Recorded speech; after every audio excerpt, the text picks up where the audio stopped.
Uma pesquisa americana detectou um aumento nos casos de crianças e adolescentes que sofrem com o transtorno de déficit de atenção e hiperatividade. Nos anos 90, eram 5,7%, contra 7,6% entre 2006 e 2008.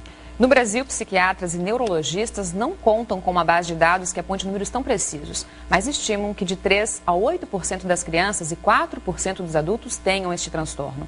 O assunto será discutido hoje no Simpósio Catarinense sobre dificuldades na aprendizagem.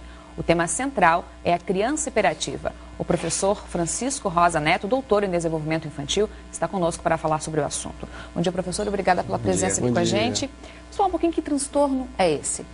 Bom, o transtorno é um transtorno psiquiátrico, neurocomportamental e tem como característica, o nome próprio diz, transtorno déficit de atenção e característica a hiperatividade. Em geral, a prevalência mundial gira em torno de 3 a 8%, 3 a 8, 10%. Então, a frequência maior no sexo masculino, de 9 para 1. E, em geral, a grande dificuldade está no diagnóstico. Mas por que tanto mais em meninos do que em meninas? Já quero te fazer essa pergunta adiantando o que eu ia fazer depois. Bom, isso tem várias características, principalmente genética. Então, já como tem uma origem hereditária, então sempre o sexo masculino ele é mais frágil. Uma questão até cromossômica também.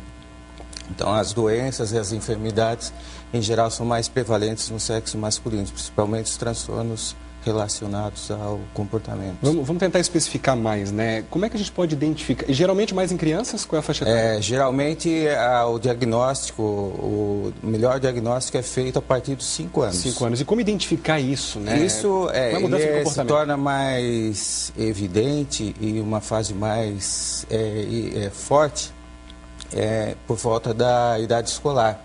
Ensino fundamental, séries iniciais, onde a criança começa a ter o contato com a leitura, a escrita. Então, nessa fase onde ela vai manifestar seu déficit de atenção e já a conduta hiperativa. Então, o diagnóstico é baseado também não só na criança, mas no contexto familiar, contexto escolar. Algumas pesquisas apontam para a idade avançada da gestação, né? Mães Exatamente, com idade avançada, vários... ou partos prematuros também podem causar esse transtorno. Isso é uma prevalência pequena, assim, podemos dizer que 20% fatores de risco pré-perinatais podem trazer, aumentar os indicadores positivos para o transtorno. Quais são os principais? Tais como baixo peso ao nascer, a prematuridade, mães que usam durante a gestação, usam drogas, o cigarro, consumo de álcool. Então, são os fatores que podem desencadear esses indicadores positivos. Agora, quais são os principais problemas, né? O que acontece com as crianças, por exemplo? É falta de concentração, no caso? Na realidade, a criança ela manifesta um déficit de atenção. Sim. Então, essa desordem, não só comportamental, mas também prejuízo motor. Então, ela tem problemas de coordenação, ela apresenta um baixo rendimento escolar. Então, o que é o fator primário que os professores da escola, da rede pública, ou estadual, federal, municipal, têm em comum? A criança sai da norma da escola, então ela começa a apresentar uma dificuldade na aprendizagem. E esse é o fator chave. E a partir daí, associado ao comportamento. Então, ela apresenta um problema de conduta. Então, tem o que se chama as comorbidades, que é os problemas associados. Como, por exemplo? Transtorno de conduta, a criança também pode apresentar outros prejuízos relacionados ao seu comportamento.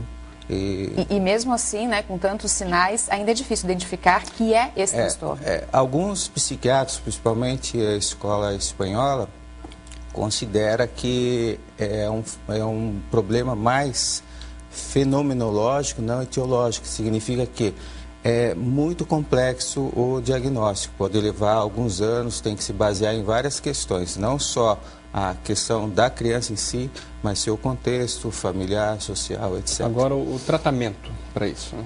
Em geral, o tratamento é farmacológico, então hoje se utiliza o fenilfenidato, que é a Ritalina, o nome comercial, e a psicoterapia, então o trabalho feito através de profissionais de uma equipe multi e interdisciplinar, então a inclusão do fonoaudiólogo, do psicopedagogo, do médico, neuropediatra, psiquiatra infantil, dos profissionais que vão trabalhar a reabilitação motora, a intervenção motora, porque a criança com déficit de atenção, ela naturalmente apresenta um prejuízo no seu comportamento.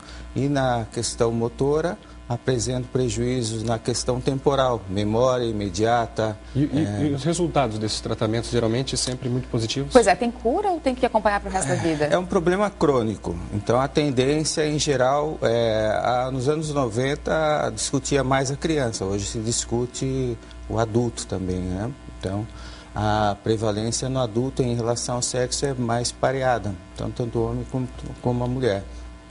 E, em geral, o tratamento segue através de psicoterapias, atividades físicas, etc. Agora eu fiquei sabendo, Francisco, que esse tema também é assunto de um livro que está quentinho, está saindo, está no forno. É meu 4º livro, então o objetivo desse livro é justamente alimentar os profissionais respeito ao desenvolvimento infantil. Não só no período escolar, mas no período lactente, que é de 0 aos 2 anos, saber quais são os fatores de risco para a criança a respeito do seu desenvolvimento, quais são os fatores que podem levar a um prejuízo no seu desenvolvimento em etapas posteriores. Ok, o livro será lançado hoje no simpósio em Tubarão. Isso, é o 2º simpósio catarinense, o curso de medicina da Unisul está promovendo e tem como essa característica divulgar o evento através de diferentes áreas da área da saúde e educação. Mais informações no site motricidade.com.br. Obrigada pela participação. Obrigado a vocês. Obrigado, bom dia.